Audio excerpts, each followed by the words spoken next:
বাগদা বটা যশোর ফরিদপুর যশোর পাহাড়ে একটা বাগদা বটা দিয়ে 24 পরগনা গেছি। ভারতের 24 পরগনা? জি 24 পরগনা। ওখানে গিয়ে কোথায় উঠলেন?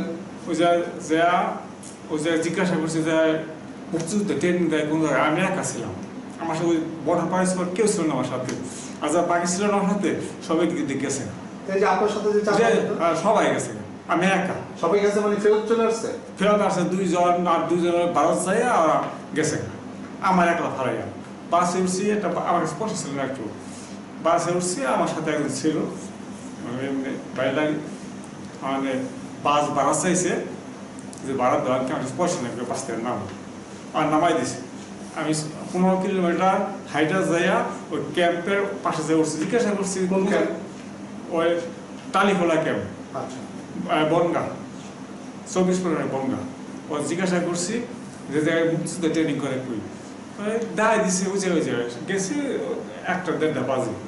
যাই ওই জায়গায় জিজ্ঞাসা করছি কটা মুক্তিযুদ্ধ হয় না, ওরা বলছে যে 4টে বাজে হলে নেও, বাইসে বাইসে নিবনে লোক আছে।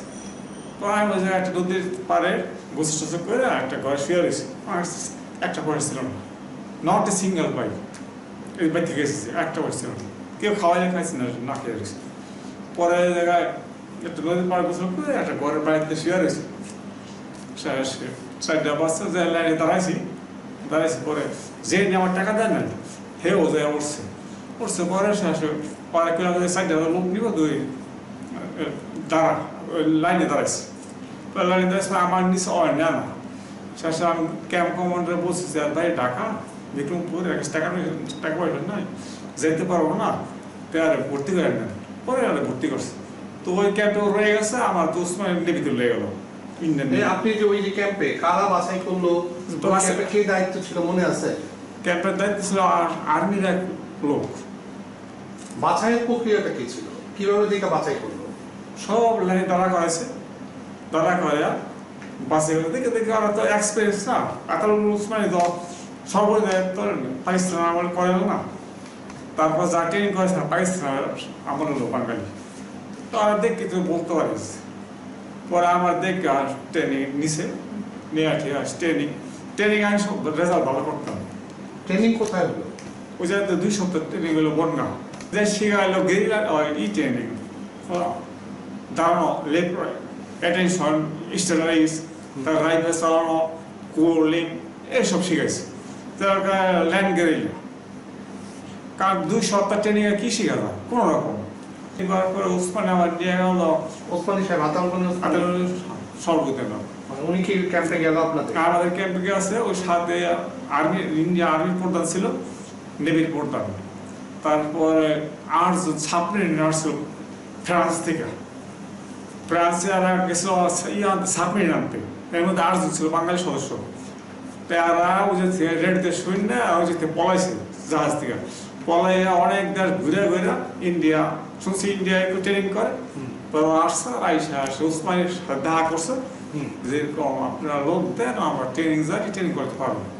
তাই ওসমানী তো অভিজ্ঞ ছিল না, অনেক অভিজ্ঞ ছিল, ওই মুক্তিযুদ্ধ গেরিলা ট্রেনিং করছে আমাদের বাছাই করছে। 60 জন সিলেক্ট করছে, বাচ্চা হয়েছে করছে, মেডিকেল টেস্ট করে এত তারিখে গাড়ি আইব, ওই যে উড়াই দিয়ে আমরা নিয়ে যাবো। আচ্ছা, পরে 60 জন আমাদের বাছাই করছে, বাছাই করে মেডিকেল হয়েছে, সমস্ত আর্মি মেডিকেল তো বোঝানি একেবারে সব কিছু টেন্টের ভিতরে নেওয়া। তো সব দিকে আমরা 40 জন মেডিকেল টিকছি 60 জনের থেকে। 60 জন থেকে। পরে ট্রেনিং ক্যাম্পে নিলাম নদীর পার মুর্শিদাবাদ ভাগীরথী নদীর পারে, যে ভাগীরথী যে জায়গায় ক্লাইভ নবসিজুল্লাহ যুদ্ধ হয়েছিল, পলাশী প্রান্ত, ওই প্রান্তে আমাদের ট্রেনিং ক্যাম্প। ওই জায়গায় নিলাম, নিয়ে আমাদের ওই ইন্ডিয়ার নেভিরা আমাদের সব, আমরা তো জানতাম না কেমনি টেন্ট আনায়, কেমনি কি করে, তাবু তো বুঝানি, তাবু এসব টানে কেমনি, সাপের জন্য স্টেপ পিট কেমন আমার সাজতে মাইতে পারে, এসব সব ট্রেনিং করেছে ওরা দিক করে ক্যাম্প করে দিচ্ছে। পরে সকাল 8টা থেকে রাত্রে 10টা পর্যন্ত আমাদের পানি এবং উপরে ট্রেনিং হয়েছে।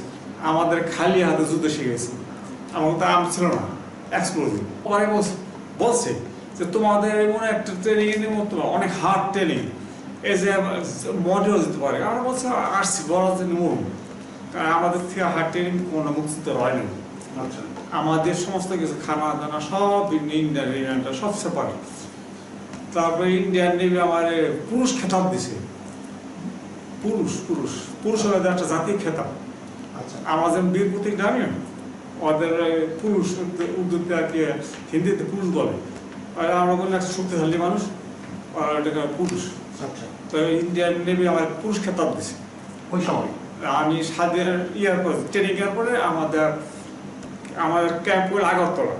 হ্যাঁ, আমরা 20 জনে একটা গ্রুপ আগরতলা যারা বটা। আমার কোনো সেক্টর কমান্ড ছিল না, 10 নম্বর সেক্টর ছিলাম। তা আমাদের বিভিন্ন সেক্টর আন্ডারে থাকতে আমাদের কাজ করতে হতো। আমি থাকতাম আগরতলা, আমরা 20-25 দিনের মতো একটা ক্যাম্পে থাকতাম, সব নেভাল কমান্ড। আমাদের ওই আবিদুর রহমান আমাদের ক্যাম্প পরিচালক ছিল। তো একদিন রাত্রে আমার ডিউটি, আমি আমার সাথে আরেকজন, দুজন। তা আমি দাঁড়ায় রয়েছি, তো আমার সাথে ছেলেরা বলে কি শিয়াল শিয়াল, একটা পাগলা শিয়াল। তা আমার কামড় দিয়েছে, আমি চললেই পিঠে মেরে লেছি। মার্চটা ওই সকালবেলা আমাদের ওই যে ক্যাম্প কমান্ডার ছিল ইন্ডিয়ান নেভির অফিসার, উনি আসছে। আইসা শুন না, সে আমার পুরুষ খেতাব দিচ্ছে, পরে পার্টিও দিচ্ছে, খাওয়া দাওয়া পার্টি দিয়ে। মানে আপনার সাহসের জন্য। জি জি। অপারেশন ডিরেক্টর বলছে যে এমন একটা ট্রেনিং তোমাদের এমন কাজ করতে হবে, সেই ট্রেনিং তোমাদের খালি হাতে সব কিছু করতে হবে, খালি হাতে যুদ্ধ শিখেছি, আনকম্বাইন্ড। হ্যাঁ, খালি হাতে যুদ্ধ 40টা প্যাচ আমি অনেক জানি, যে কোনো প্যাচ আমার যদি কেউ মারতে আসে বা কিছু, আমি তার প্রতিহত করতে পারবো।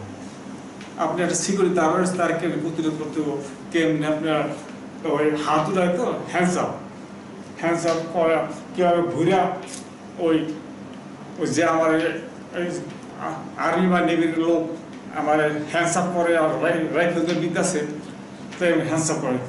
তা আমরা ওই এমন ট্রেনিং করছি তো ওই রাইফেল হালাই ওনার কারো হারাইছে মাইরা, ওই এসব ট্রেনিং ছিল। এসব ট্রেনিং ছিল।